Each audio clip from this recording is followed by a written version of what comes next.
my last video, or the last Chili report, I talked about going down to the abyss if the, who was it, the Saints and the Patriots won. That's what I will want to do. I want to go down to some abyss, like miles below the surface of the ocean, to avoid that game. I was going to go down to the abyss like Ed Harris in the movie The Abyss.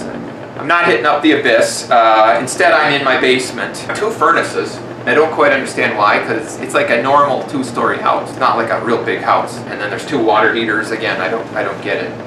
Like some air handling unit out of the movie Brazil. Just kind of a mess down here. The furnaces are like 30 years old. They're going to break at any moment. It's kind of a compromise. The Saints-Patriots Super Bowl didn't happen, so in that sense I don't have to go to the abyss, but the Patriots are in it, so I'm still very upset. So the compromise is I'm not going to the abyss, I'm just going to this room that's in the basement, underground, dark, miserable, that matches my mood, you know. So the Saints lost. Luckily they lost, so the Rams don't have to protest all those, you know, bad calls that went against the Rams that the refs missed. Oh wait, it's only the Saints who have ever been screwed by the officials. And it's only one play that affects the outcome of a game. Not all the plays that led up to that, not all the penalties the Saints committed up to that point the refs missed. It's not Michael Thomas, the biggest dirtbag in the league, just ripping the helmet off one of the Rams that allowed the Saints to score a touchdown instead of probably pushing them back and forcing them to take a field goal. 4 points there. Face mask against Jared Goff near the goal line. 4 points there. These stupid Saints fans, these stupid losers. They're the biggest bunch of losers. We are used to getting disrespected by the National Football League Association. Blaming the refs, you live by the refs, you die by the refs. Okay, you get all these garbage calls throughout the year. I've maybe even never seen a less of a pass interference play in my life. That give you home field advantage that you don't deserve. Well, guess what? It evens out at the end. And that's what good teams and good fan bases understand. It evens out. This whole blaming the refs thing, in 1975, the Vikings lost to the Cowboys on a Hail Mary, the original Hail Mary. And of course, there was the push-off on Nate Wright, the Vikings cornerback. Should have been called. Who left Drew Pearson, like the best receiver in the league, single covered in that situation? Look at Paul Krause. Paul Krause, supposedly this Hall of Fame safety, was nowhere to be found, and then he shows up at the end. He could have tried to make a tackle on Drew Pearson. He doesn't even try it. He just turns to the ref and says, "What? What?" One team was given effort, full effort on that play. One was not. And the team given full effort got the benefit of the doubt. That's what happens. You can blame the refs. Yeah, they should have called that. It should have been pass interference. Vikings should have won, and then they could have gone and lost in another Super Bowl. But they also should have been able to stop the Cowboys even in spite of that, and they couldn't. And sometimes you give the refs a chance to decide the game. Or the refs make a bad call, and then you let the opposing team march like 50 yards in 10 seconds, like the Saints did. Well, whose fault is that? Or you throw an interception in overtime. Well, whose fault is that? Stop blaming the refs. It's like in the Vikings-Seattle game. Bobby Wagner, he gets leverage on that field goal. He jumps over and blocks the field goal. The refs throw a flag, then they pick it up for no reason. Well, yeah, the Vikings got screwed on that call. But they didn't deserve that call. The Vikings played terrible. And Bailey probably was going to miss that kick anyway. So what does it matter? Stop blaming the refs. Look at that AFC Championship game. Where was that game won? Offensive and defensive line. The Patriots' offensive line gave Brady time all game. The Patriots' defensive line got pressure on Mahomes all game. That is the difference.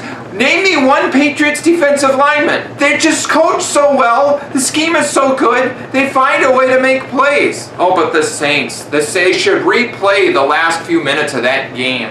That NFC Championship game, so the Saints can get a fair shake. You're just a Sean Payton coach team, and you're going to find a way to lose in the big games. That's what it comes down to, so I'm sorry.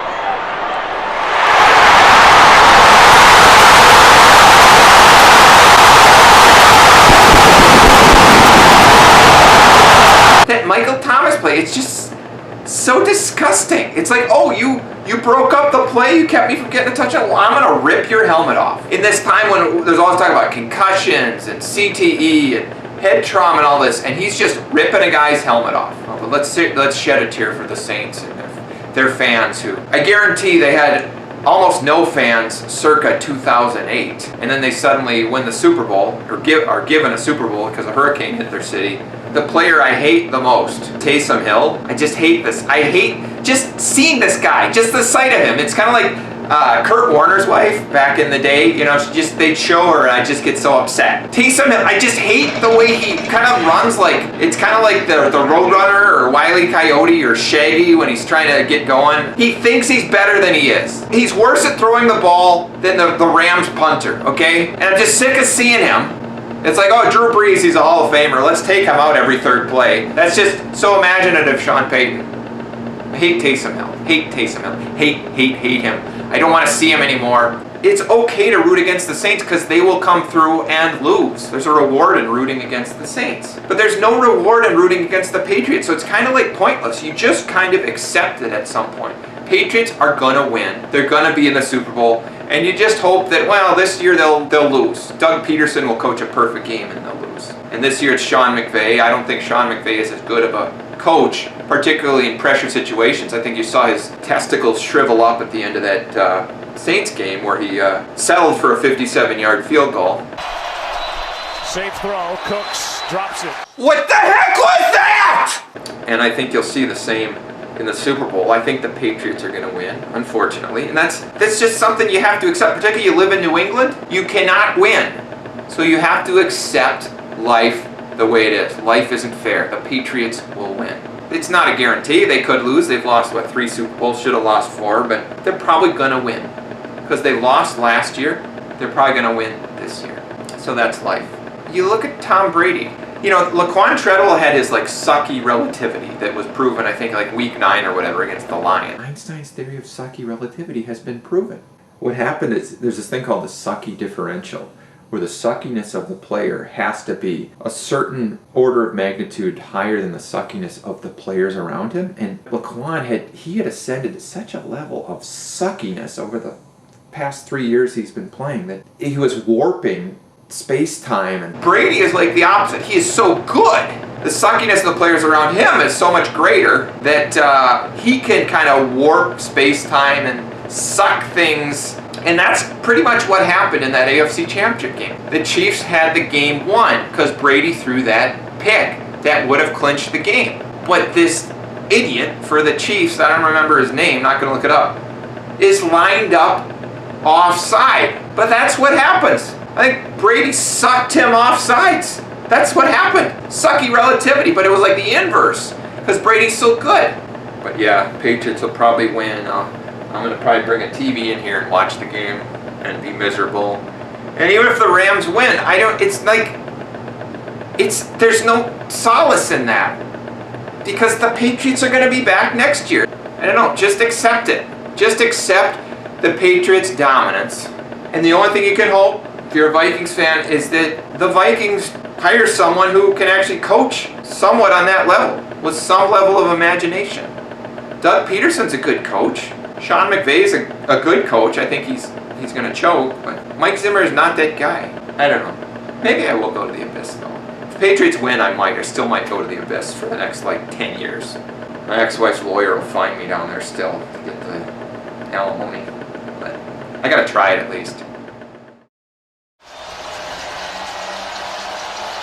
It's a heck of a drive by this Los Angeles Rams team.